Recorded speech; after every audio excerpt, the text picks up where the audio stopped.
Hello and welcome. It's SVPod. I'm Scott Van Pelt. Red is alongside. He loves coming along, keeping me company, particularly when it's just me. Stanford Steve is down in New Orleans. I have massive fear of missing out. These weeks tend to be awesome. Back in the day, SVP and Russillo on the road. You always get together. There's tremendous dinners. We typically the roll call goes me, Stanford Steve, Russillo, Chris Long, Big Cat. And then that was what it was last year anyway in Vegas. I believe it's similar in New Orleans. Massive fear of missing out. Jealous, actually. Full-on jealousy. But you go to New Orleans, then you have to get back. And to all the people preemptively that are going to be in that airport on Monday in New Orleans, I pray for your souls. Sincerely. Because you're absolutely shit out of luck. I don't know if it's going to be as bad as Atlanta after the Notre Dame-Ohio State game, but there will be blood. I just hope it isn't yours, whoever you are. Anyway, Super Bowl 59 coming Sunday, Philadelphia, Kansas City. And with that in mind, and knowing Steve was going to be away, wanted to do one last pass at this. And I am excited to be able to welcome in a guy. Had actually had this conversation early in the week before he headed to New Orleans for his show. And it was on the day he actually shared with me that there was going to be a big feature in my hometown newspaper, the Washington Post. Ben Strauss wrote on him. And it's Nick Wright from Fox Sports 1. And it's just Fox Sports. Fox. Whatever. You know who Nick Wright is. But just a fascinating combination of a guy whose star is on the rise in media, who is from the place, and whose team, I think, is kind of a little bit of the tide that helps lift his boat as his rise and their rise have sort of coincided. But we dived into that, the origin story, his team, and is there ever a doubt? Because he can say never a doubt. That tweet's in the drafts, but maybe sometimes a little bit of doubt. That and more. Our conversation with Nick Wright. I am pleased to welcome in Nick Wright, one of the hosts of First Things First on Fox Sports 1. What's Right with Nick Wright show podcast, and unofficial guardian of the kingdom. Yeah. Or maybe at this point, official guardian of the kingdom. In a very busy window of time for you, I sincerely mean this. I appreciate you carving out a bit of time in what is, a very, very busy week. Thank you. Thank you for inviting me. I'm honored. And I'll start with the genuine stuff first. September 1st, 2017, I was 4 days from the launch of First Things First. Scott Van Pelt and I, at that moment, had never spoken on the phone, had never texted, had never met in person. And I got a DM from Scott Van Pelt that said, hey, I'm paraphrasing, this might seem weird, but if you freak out between now and the first day of the show, call me.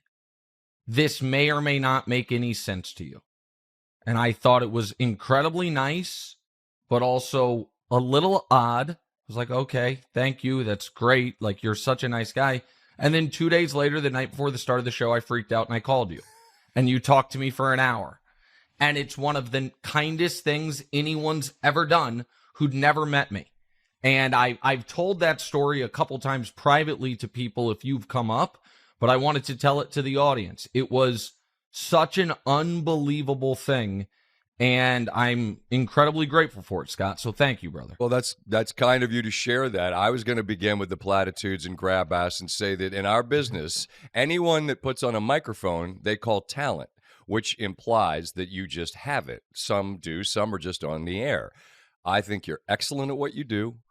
What I appreciate most is I believe you're really smart, and not everybody in our business is. And I thought that before the show started, but the reason that I felt compelled to do that is not that many folks in our business are lucky enough to launch a show. And it's a little bit of a leap of faith's the wrong way of putting it. It takes a certain level of arrogance to think you can do it at all, right? That it's a confidence / arrogance that all right, what I have to say has merit. I'm going to Yep. keep your attention. I'm going to entertain you. So it requires that, right? Big brave bowls, to quote Vinny from Tony the Bullet Dodger. Vinny the Bullet Dodger. Who's the Bullet Dodger? Whoever the Bullet Dodger From is Snatch. who you're quoting. Oh, it's Bullet Tooth Tony from Snatch. It was There a you different guy. Anyway, big brave bulls. It takes that, but I recognize that there could be a moment where you're getting ready to go do something and you go, holy shit, do I know how to do this? No, not yet. You don't. That's exactly right. But you know how to do the thing that will carry you. And I don't know. It's because I thought this guy's good. And so I didn't know you. And truthfully, we don't know each other than from afar. But I really think you're excellent at this. And so that's very nice. Likewise. So a chance to talk here, and there'll be some well-traveled lanes here. I saw you on with Lebitard and making enemies in the list and all that fun stuff. And I saw you on with Big Cat and PFT on Pardon My Take, and I'm sure there'll be many, many other things along with your show. But I'm really interested in this as just a starting point. We all have like an origin story. Mine's real simple. Yeah. I met Tiger Woods. I was at a place called the Golf Channel. It was just starting. And I met Tiger. He was a freshman at Stanford. And we kind of instantly hit it off. He became one of the most transcendent athletes. Mount Rushmore athlete. Yeah. One of the most transcendent athletes of modern sports history. And I was along for the ride. And now I'm sitting here talking to you. It's really that simple. Might this have happened absent his influence? Maybe. I would suggest no. That's what happened. I met Tiger. You mentioned starting first things first. It was September of 2017. It's a very early morning show, and I want to say there were two teams that won Super Bowls prior to Kansas City. I believe the Eagles beat the Patriots, and I think the Patriots beat the Rams. And then, Nick Wright, here come the Chiefs.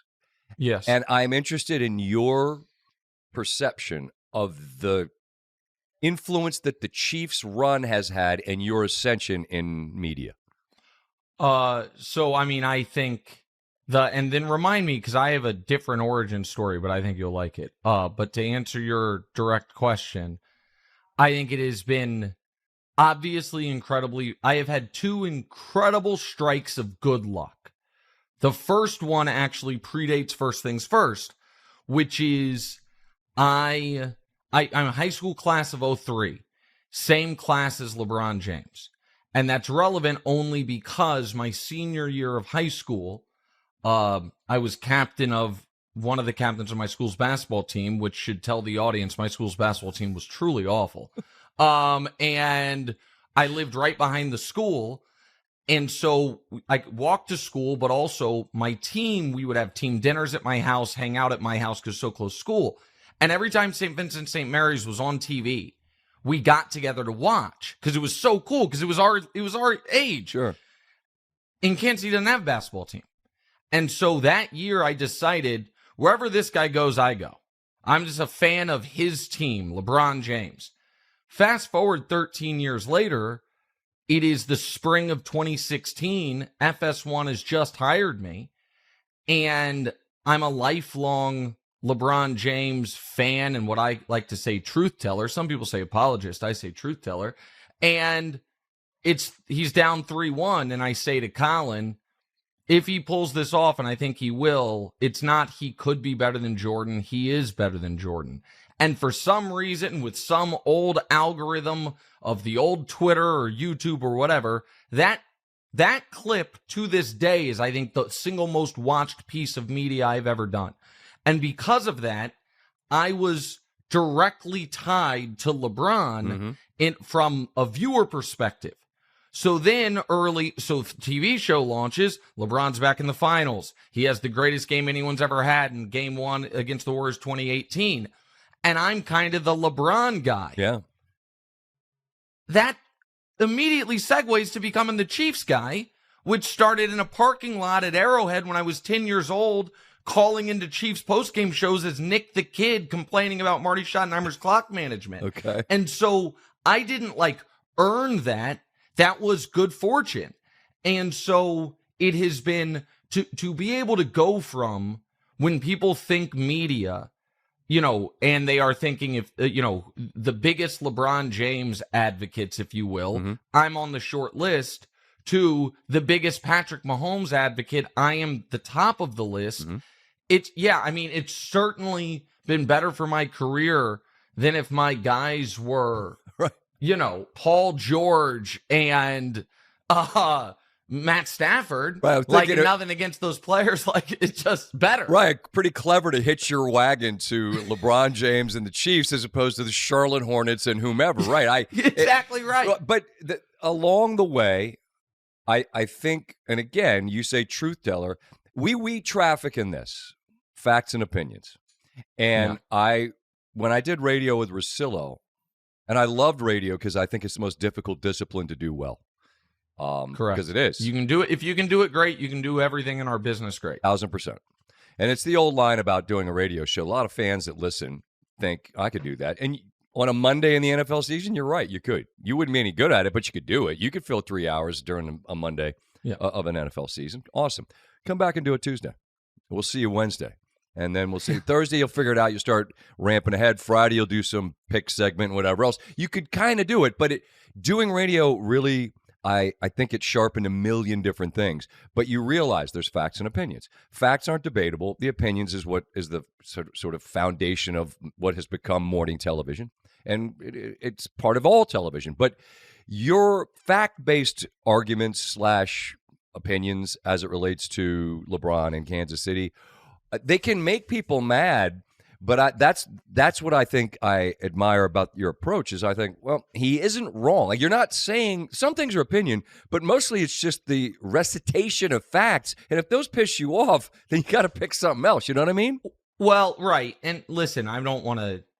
One of the things, if I can say so modestly, which I'm not always great at, that I do, I think, very well is Wilds puts it like this.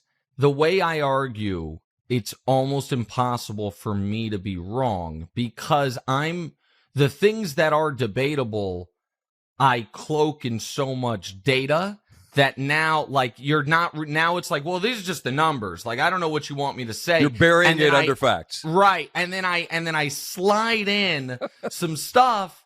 And so, I've always, and one of the reasons I wasn't good, because I was not, one of the best things to ever happen to me professionally was shortly after our phone call, those first few months of First Things First, no one was watching. And that was great. That was like a blessing. It was a true blessing to have my first real reps on TV be kind of in anonymity. And because I wasn't good at all. And one of the reasons I wasn't good was in the beginning, I thought the job was show everyone how smart you are. Just spitfire, machine gun them with facts and information and make sure everyone's like, well, this guy's pretty effing smart. But that's not, it is important for if you're going to be in, there's different roles to me on TV. There's the experience role for the athlete. There's the likable role, which I think you and Kevin Wildes and Ernie Johnson are the three best I've ever seen at I think they have universal approval rating. And I didn't think that was possible in this business. And not that that's all you do, but that's, I think that's your kind of touchstone.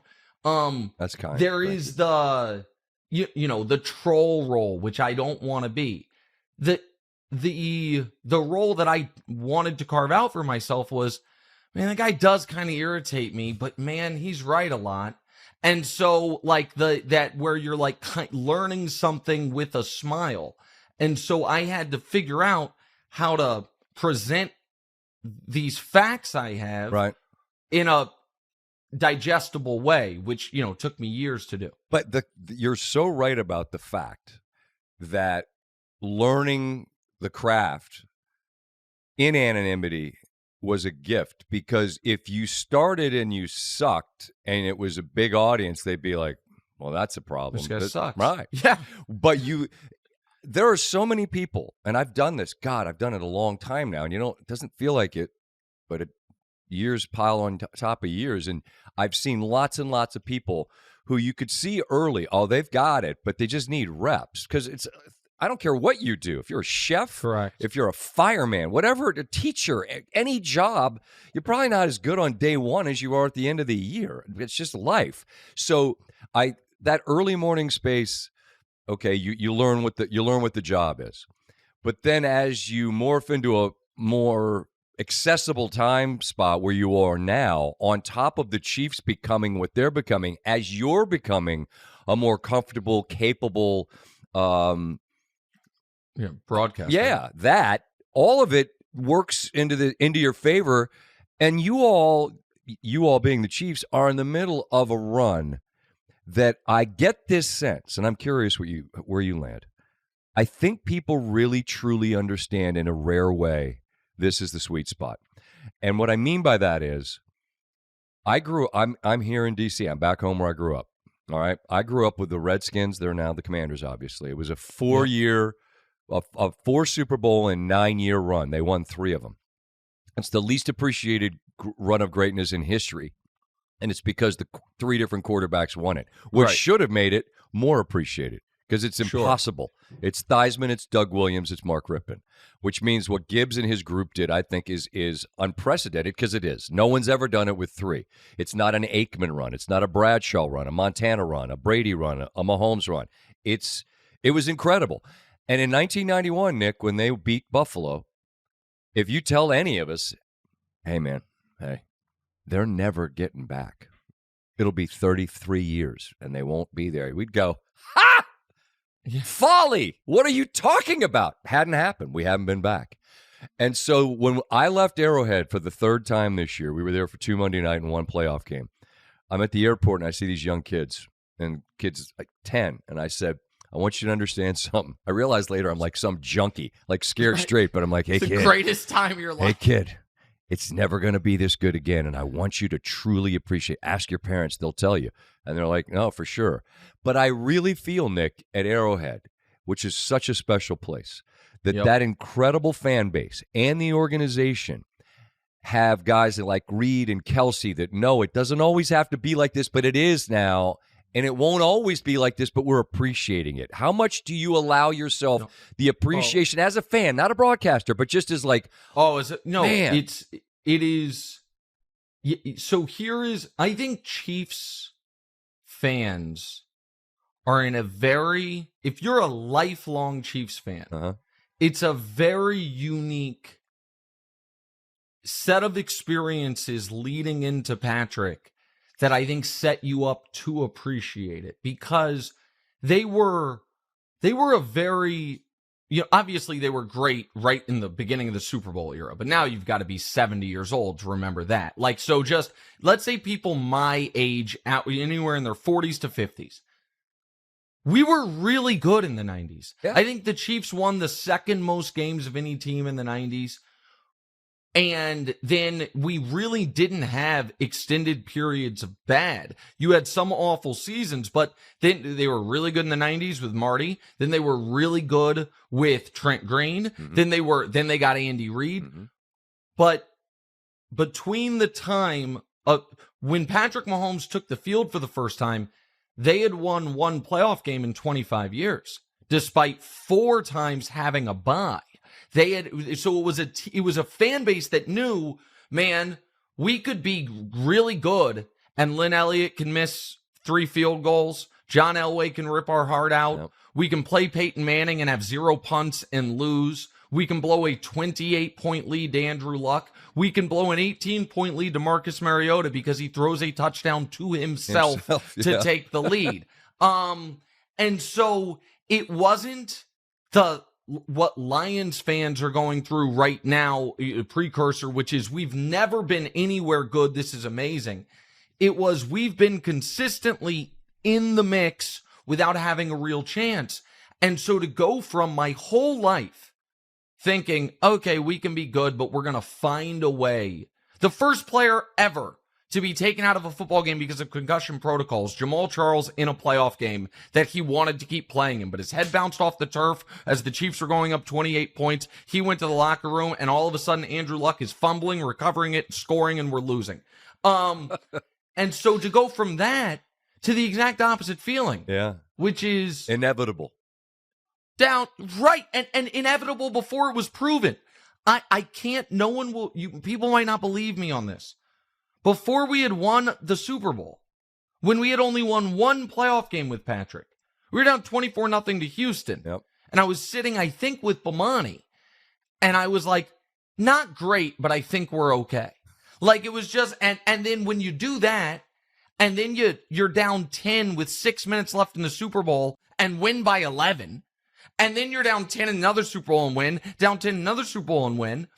It is the exact opposite feeling. And I think the fans that is why these fans not only appreciate it, but are so, unhinged, my words, and I'm talking about myself, protective of the team, to where on the Sunday you're supposed to be appreciating that it's the AFC Championship game. You're kind of irrationally attacking Adam Schefter. You're seething. You're filled with unhinged rage. Angry. Yeah. I hope the audience understands how much I appreciate and respect you and really like you, even though we don't know each other. I was so mad at you for picking against them last year. I'm like, he should know better. I was like, and so it is irrational. It is irrational fandom that I can't, it courses through my veins, and it just is who I am. I will hand up.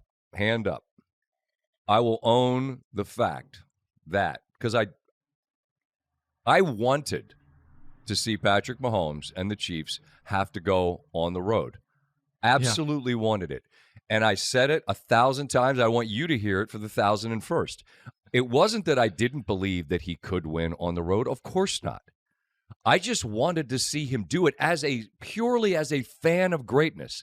Brady had to do it. He should have to do it. Everyone has to do it. It can't always be cake and ice cream. And you make the point correctly. It hasn't always been. They had to pull it out of the fire many different times. Of course, the famous game against Watson and Houston, where they're down 24 and they win by 1 million, and then several Super Bowls where they've done it. But I just wanted to see him have to go on the road.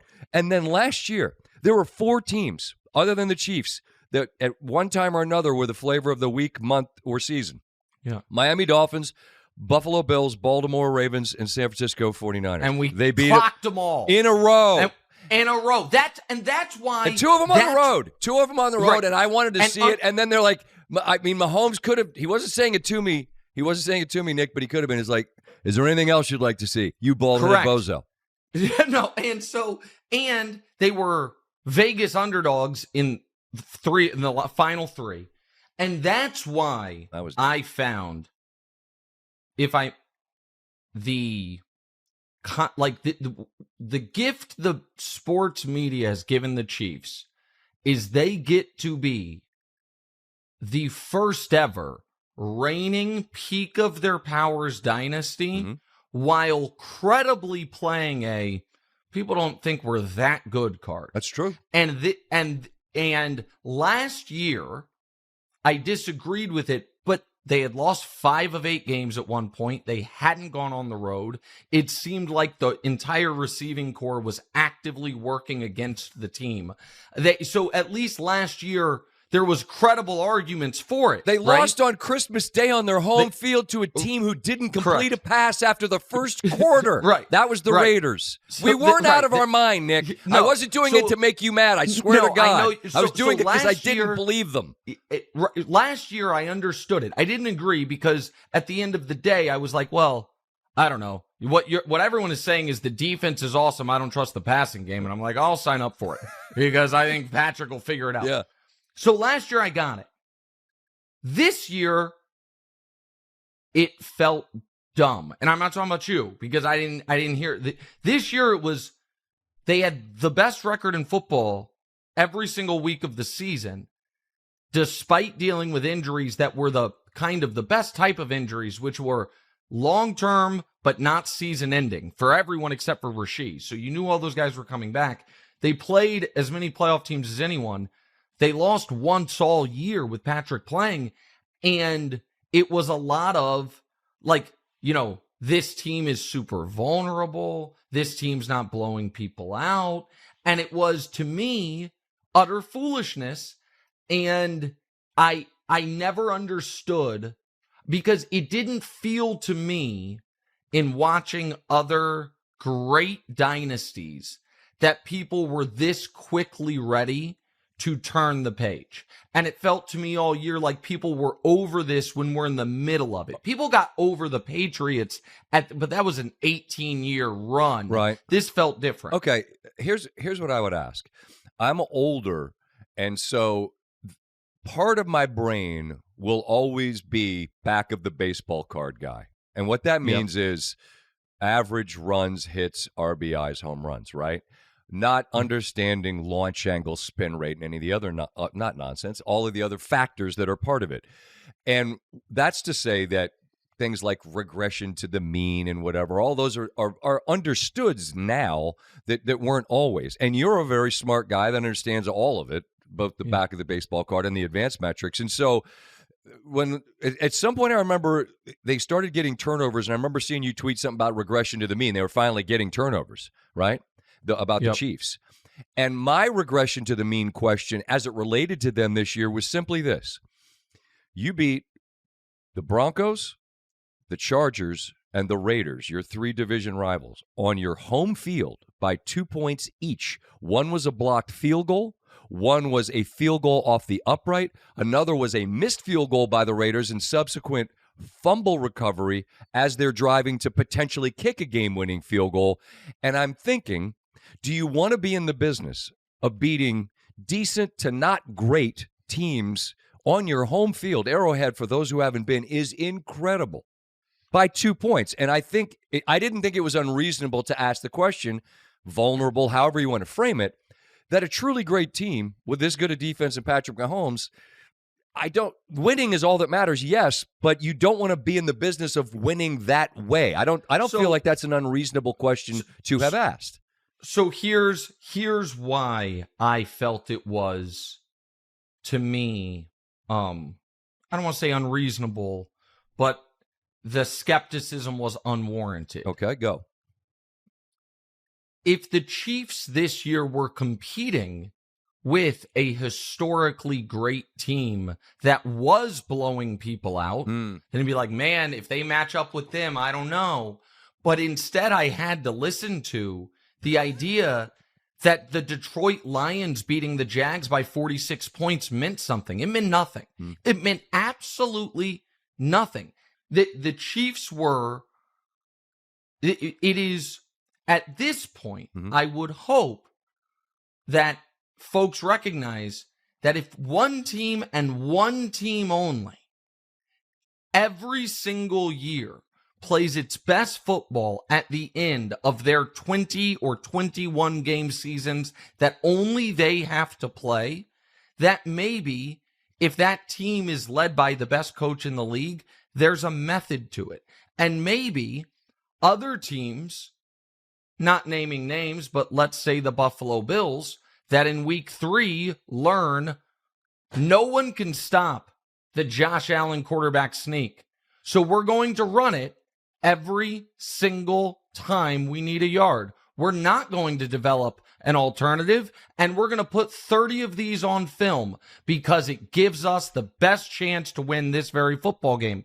Maybe that's not the best way to win a championship. Okay. Maybe that if you are truly trying to win a championship, using regular season games to say, hey, Xavier Worthy, it doesn't seem like you yet know the diameter and metrics of the football field. So we're going to keep throwing you bombs, and you're going to learn.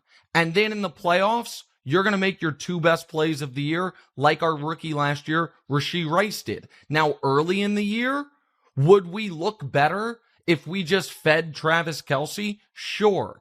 But then, A, is he more likely to be a little used up come the playoffs? And B, if for the first time in 5 years, someone actually shuts him down in the playoffs, as the Bills did, will we be like, oh no, That we did it all year and it worked. Mm-hmm. And so it always felt to me like the Chiefs were playing a slightly different game than everyone else, which made sense because they were trying to do something no one in the history of the league had done. And for people to then be like, well, you know what? I know this all makes sense, but have you seen the Ravens DVOA? Get out of here. I understand. Just like, and so that's where I know I'm going long. Okay. You said something about the back of the baseball card. People always said, I'm sure you heard this, or people, it's not a unique thing, that the older you get, the more conservative politically you'll get. That didn't happen to me. The opposite might have happened, actually, except for in one area of my life, football. I'm basically Dick Cheney when it comes to the NFL. Like, I like punting.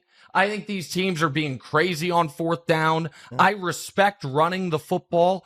And I think there has been a overcorrection of the smart young media totally disregarding what the guys who actually played. The fact that every single person that plays is like, running the football has a psychological impact and a physical impact on your opponent you can't quantify, I think should be listened to more. And I think Andy Reid gets that in a way a lot of people don't. I really admire and appreciate you acknowledging that other people knew football before all the young smart people. Correct. Who talk as if they invented the game. That's what invented it. That's what it's an affront to just people have played the game a long time. If you can play defense and run the ball, it tends to work. And there does seem to be we're so much smarter than you, and they're almost patting you on the head if you don't acknowledge that whatever the stats say or whatever they say is right. There's room for a little bit of truth to exist in more than one place, in my opinion. So 100%. Right. Because anyone that argues when it comes to football, small sample size, I think fundamentally doesn't understand the sport. Small sample size sport. Your whole playoff career, if you're lucky, will be 10 games. So, like, the idea that we can just slough off a performance because of small sample size, that's for baseball, not for football. You said a little earlier about not wanting to be a troll, and I don't think you are often, but you do seem to relish that all of this is practice, and there is that never a doubt tweet that is in the holster, just waiting for the clock to hit zeros. Well, and I mean, you don't get it tatted on your arm for not to tweet it. Understood. Again, first things first, being on early before the Chiefs became great, and now the ascension of both you and them in unison. I mean, it's the perfect storm of things. That has become the calling card. And all right, in the same way you'll admit to getting angry at me for picking against your team, I will sit there at the end of a game where there was doubt for 59 minutes and think, this son of a bitch is going to send it out, and when he does, I'm going to look at it and be like, what? All right, I will. How about this? I will share something with you. I haven't shared anywhere, and I wouldn't. But so my youngest was watching she's 11. Okay. The Chiefs-Texans game with me. And all week long, that was a divisional round playoff game. And all week long, I called it the final practice of the year. I was like, the Chiefs season starts in the AFC Championship game. And all week long, I talked about how, if they go 0-1, they fire people or trade people. If they go 1-1, they overhaul, a part of the team. And if they go 2-0, they hold a parade. This is the whole thing. Yep. And how the Texans had no shot. Mm-hmm. And when Joe Mixon ran in the touchdown after they gave up a 3rd and long a couple plays before, she swears that I slammed a pillow down and said, that's how you lose playoff games, that I was super stressed out. She swears it. I have no recollection of this. I then, when the game is in hand, write out the tweet, save it in the draft, so the moment the game's over, click send. She saw me, and she said to me, Daddy, you were nervous. You have to tell them you were nervous. And so, and I'm like, no, Can't do that it. will not be happening. Cannot do it. It doesn't matter if it's literally a blocked 34-yard field goal up only 2 against Denver. It's never a doubt. Understood. There's never a doubt. Understood. But these things, when you live in a space of absolutes, Nick, right, which you do, and you begin preemptively, you've learned, because I do recall you began a preemptive victory lap when a certain team from Cincinnati came into Arrowhead, not Burrowhead, but they're up big, and you started talking Super Bowl. I want to say it was in the third quarter, didn't you? Well, yeah, probably when they went up 21-3. Yeah. I think I tweeted out a bet slip where I had the Chiefs minus 17.5. I think I did that. Yeah, I've learned that's why. I don't know if people have noticed. You go dark. I don't really tweet during the game. No, you don't really tweet. You're just you're 0 dark 30 hashtag LeBron, whatever the hell. Exactly right. 100%. And people get so mad. They're like, "Oh, you were nowhere to be found when they were struggling." And I'm like, "Of course not. Why would I subject myself to this? The only thing I do on my phone during games is if I'm actually anxious, I check the live odds. So I do live bet the games but also if I want to see okay, objectively, where do people think this team is right now, I'll do that, but I will not check Twitter. I won't check Twitter during games. Well, but I've seen that you'll let people know when the Chiefs are down that you can still get them at plus minus 2.5 or plus 1 whatever. Right. Yes. Right. Which I always take to be, this is still a confident cat, here's the thing about what you do. What I appreciate is, okay, I grew up rooting for the Redskins, now Commanders. This is the first time in 30-something years that they've been close. Jaden Daniels is going to give them a chance moving forward, I think, to be real competitive. That's cool. Definitely. I root for Maryland basketball. I saw them win a title. It was a while ago, but I saw it happen. I root for the Orioles. They were great. They were one of the great organizations in baseball. It's been a long time, but again, I saw all this quite a long time ago. And so what I think is so rare that you get to do is marry the life away from work with the work in such a fun way. So to be able to see a guy who's in an absolute sweet spot as a fan and then professionally get to cover it, I envy that fact that you get to do this because it's just unusual. And so go ahead. Here's the gift of it. The by gift I mean not like my gift, like the gift to me. Mm-hmm. So I graduated college in 2007, and a good, maybe smart little sidebar for young broadcasters. I had 2 job offers, Scott. Full-time with benefits producer, ESPN Radio New York City, because I had interned there and they liked me. Part-time, $8 an hour, morning radio news producer, which meant I called fire stations and police stations to see if anything happened, plus 4 hours a day on Saturday to host What's Right with Nick Wright in Kansas City.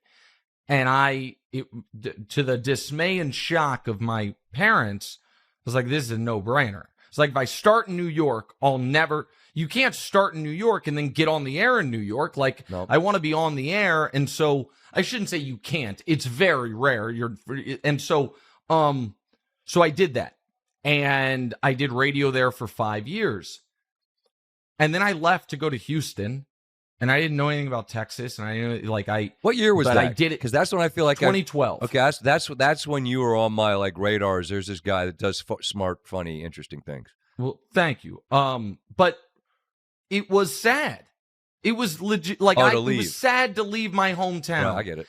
And at that point, I had grown to where in Kansas City, people are buying me dinner, and I walk around the Royals game and people are they're a fan of the show and the show's doing well. And not sound like an asshole, you're a big shot in your hometown. And you're talking about the teams you love. Doesn't get better. No. And so the gift is this. Because the Chiefs are the Chiefs, I get to do my local sports radio show. Yes. But it's on national TV. Oh, it's awesome. I'm doing like the A block on Monday would have been the exact same no matter if I was still on 610 in Kansas City or hosting First Things First, because the Chiefs are the story. Yeah, they are. And so it's just a total gift this team has given me. But what I'm getting at here is that I appreciate and understand why there is this protective nature and why I just have written down here on the card, angry. And you've talked about it. You've owned the fact, you should be happy, but you're pissed. And you're just pissed. Yes. But that's where, and I don't like I will not call you a fanboy because that's derisive. You're a fan. You're a grown man. But you're a fan. And I get it, because what you are is in the truest essence of a message board fan, you're just pissed that people don't have the same appreciation of greatness that you see. And I can relate to that, because if this were the Maryland basketball team and people were talking about whether or not very good, I'd be like, fuck you. Look, what are you talking about? And I would feel that sincerely. So I get it. I know this is exactly what I said. I won't keep you long, but then you start talking to someone that's interesting. And I know we have a time that not too far down the road where we're going to have to say bye. I'm interested in this question, football, just not for the A block of First Things First or for your show, just the guy that maybe gets a little nervous and his daughter sees it. I'm not asking nervous. I'm asking, what about this game? What question about this game? Fundamentally, X's and O's. Are you interested in the answer to? Look, no, so listen, I have one, and you go first, but I got one specific. Yeah, I'm not going to act like the Chiefs can't lose this game. They've lost the Super Bowl. I've seen them lose the Super Bowl. And the Eagles are excellent. I thought the Chiefs could have lost the AFC Championship game. I did not think they could lose to the Texans. Even though during the game there was a moment of trepidation. Totally unrelated. Sorry, I hate when people do this, but I don't want to miss this to ask.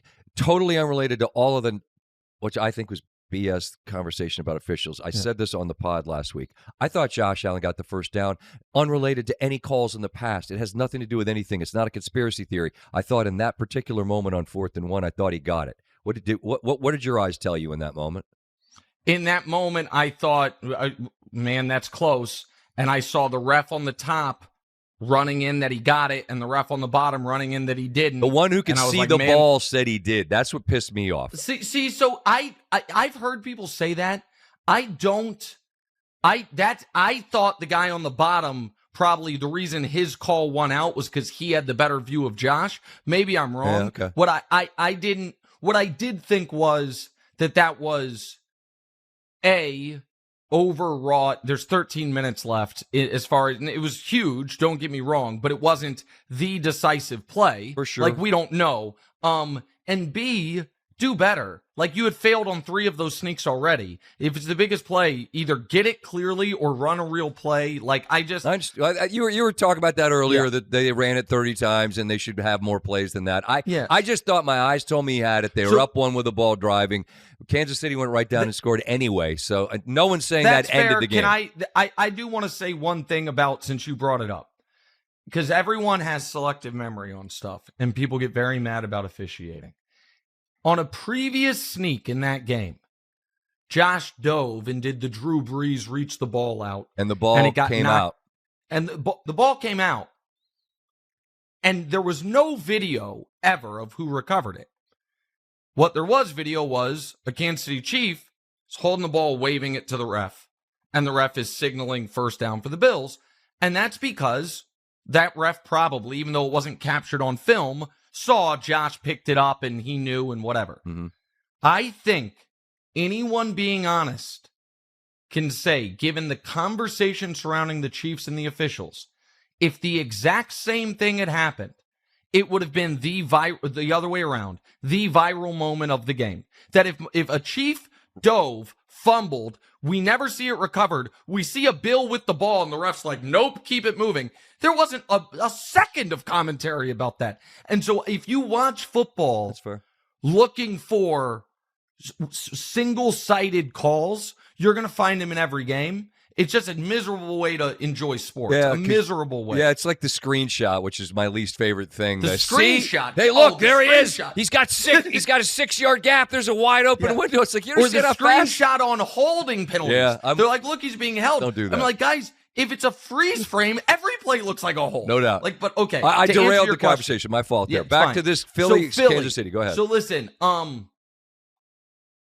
I am concerned about if Jalen Hurts can duplicate what he did in the last Super Bowl, the Eagles should win the game. Because the Chiefs, I believe, are going to sell out to stop Saquon and ask Trent McDuffie and the wildly underrated, incredibly important Jalen Watson, who when the Chiefs defense for 6 weeks all of a sudden fell off a map, it coincided with when he broke his ankle. Now he miraculously came back for the playoffs, so probably not quite 100%. They're going to ask Jalen Watson and Trent McDuffie to cover the second best pair of receivers in football, mostly one-on-one. Yeah. And, that's a tough spot. I will add one other thing. Joe Tooney, future Hall of Famer, going for his 5th ring now. Joe Tooney, they kicked him out to left tackle to fix what had been a disaster for the team, that position. And he's been awesome. It also, though, made it so people are like, the Chiefs aren't running the balls effectively.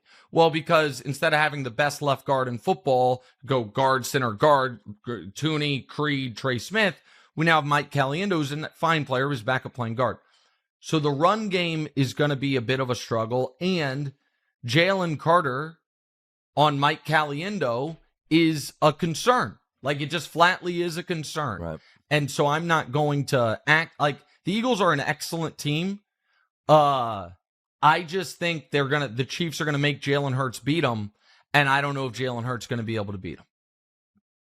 I said my immediate reaction that Monday was I really think Saquon Barkley is the reason Philadelphia win the Super Bowl. And then I said, and Spags has 2 weeks to figure out how to make that not the reason Philadelphia wins, which means that I believe the fundamental first question, there are always many layers, is Spags decides that on first and second, you're not running. We're bringing everything so that it's got to be Hurts beating you. And Philadelphia's got 2 weeks to game plan too. And they're not here for the second time in 3 years on accident, right? They got a lot of good players. And whatever people want to think about Sirianni, coordinators around him have done a great job as well. I would think Philly's trying to figure out ways, I should say, to get chunk plays on first and second so they're not behind schedule, so they're not behind the chains on third and long situations. I think that's really what the game comes down to. Can they get theirs early without having to have it be Saquon? I say this, Nick, as a guy whose team played Philly 3 times, and Saquon had 150 and 2 touchdowns, 150 and 2 touchdowns, and 3 touchdowns. Washington goes 18 plays, gets 3 points. Philly runs one toss left. Saquon goes one play. One toss left. It's fly, Eagles fly, and they never trailed again. He's been incredible. And then the subplot of a division rival allowing him to go. And this immediately. It's like you break up, somehow you have a breakup, and then it's just this extravagant. She marries a billionaire, and she moves in in your town or whatever, and you're like, you got to see her out, and like, my God, things are going pretty well for them since, it's an amazing immediate disaster for the Giants, and it won't go away because they live in the same division. So can I ask you a Saquon question? Please. Let's say in that draft that a just average team drafts Saquon Barkley. Mm-hmm. So let's say with the second pick, the Giants take Josh Allen. Which he was there. Yeah. They probably be like, that would have been a good pick. In retrospect, yeah. And the Denver Broncos, who were drafting 5, instead of taking Bradley Chubb, they take Saquon Barkley. Mm-hmm. Does the devaluing of running backs never happen? And by that, I mean this. Wow, it's a wormhole. If Saquon goes, and that's still in the top 5, and instantly is close to this, it's like, 1,600 yards, carries the team to the playoffs, 1,700 yards. Because clearly this was in him. And we just got like a first percentile negative outcome for the first half decade of his career. Mm-hmm. If that happens, does what is happening now this year with him and Henry and all these guys being like, running backs are back. Yeah. Does it happen 6 years ago? People were like, that's the ticket. Like, these guys are unbelievable. No, I don't think so. Just because I think it had to. You know how pendulums swing, right? Yes. And I felt like it had to reach a point where everything could load up in such a way that Baltimore could get Henry, and of course he's going to be a monster in that offense. They're the most run-heavy offense in the game, and it makes Lamar even more dynamic. And so you get him, and then you get Saquon, and then Jacobs with Green Bay was incredible. I felt like that was an underplayed story. Joe Mixon with Houston was good. No doubt. These guys, all those guys were good. And then, Nick, it's an incredibly light quarterback wide receiver draft, and there are a bunch of running backs this year that people really like. It is wild to see that it's a narrative shift in a sense, but as we alluded to a little bit earlier, if you can run the football and play defense, you can win games. But go ahead. No, I was just going to say it also was. So I have a lot of kind of big picture theories on this. One of them is a very basic one, which is if teams have built their rosters saying we have to stop pass, and they're, disproportionately getting safeties and corners and fast linebackers. Mm-hmm. The zig to that is if we become a power football team and you have a bunch of 190 pounders, we have a bunch of 300 pounders, that'll be good. But the other thing that I think is going to happen, not to the same extent, but I think wide receiver salaries are going to deal with something similar to running backs, because what happened with running backs, again, on a giant decade-long level, is all the best athletes and Pop Warner and forever played running back, so there was a surplus of running backs. So it's like, well, I can spend a lot of money and get a 98 on Madden, or I can spend, the league minimum and get an 87 on Madden, so I'll do that and whatever. Now, when you have 13 wide receivers taken in the first 40 picks, this past year, when every year, it's like, man, this rookie wide receiver's awesome. This rookie wide receiver's awesome. Yes, Jamar Chase, Justin Jefferson, those guys will always be super valued. But when it comes to, wait a minute, do we want to pay, I'm not taking a shot, Michael Pittman 20-some million a year when we can get 90% of his production from a second-round pick? There's going to be a surplus of wide receivers because that's where the game is gone. That's going to impact the running backs or the wide receiver salaries on the mid-tier in a way similar to happened to running backs. I think that's coming. I think we're in the midst of it. The salaries just haven't adjusted. What I agree with is that it can't just be what it's been with quarterbacks, that whoever's next just gets more, because that's just dumb. I mean, T. Higgins should get a lot of money, and he's going to, because there's currently 10 teams that think he's playing for them next year, so it'll be a sweepstakes. And he's in a category where I think he's earned it, but it can't just be you're a good wide receiver, your salary's up, so you now make more than Justin Jefferson. That's happened with quarterbacks. The fact that anyone would ever make more money than Patrick Mahomes is one of the dumbest things that could ever happen in sports, and I want to just bring this conversation back and end it with that. Guy from Kansas City. Didn't take the job in New York, took the job there, got to go to Houston, now has this spot. And this guy, Nick, this guy's 15. Transformed my whole city. This guy's fit. The luck isn't it. It's just where he landed there. It wasn't luck. It was design. They took him. They saw it. They knew he could be this. If the game's close on Sunday, like it was when they played 2 years ago, he's going to get the ball. He's going to go down the field. He's going to score, and you're going to tweet, never a doubt. Yeah. What's it like to live in that space? To root for that guy, Nick. I mean, I feel like he's going to go down. You said at the very beginning, you met Tiger Woods when he was a freshman, and I said, to me, he's a Mount Rushmore athlete. Mm-hmm. I think Mahomes is going to be a Mount Rushmore athlete. I think that his innate ability to transform himself into whatever style of quarterback that team for that season needs is greater than any player I've ever seen. And the guy's played in 20 playoff games. 11 were not close. They won. 9 times he's trailed in the fourth quarter. 6 of those 9 he has won. One, he forced overtime and never got the ball against the Patriots. Yep. One, he forced overtime and didn't come through. And once they were down 31-9. So he has had he's had 20 playoff opportunities. He has come through for his team 18 times.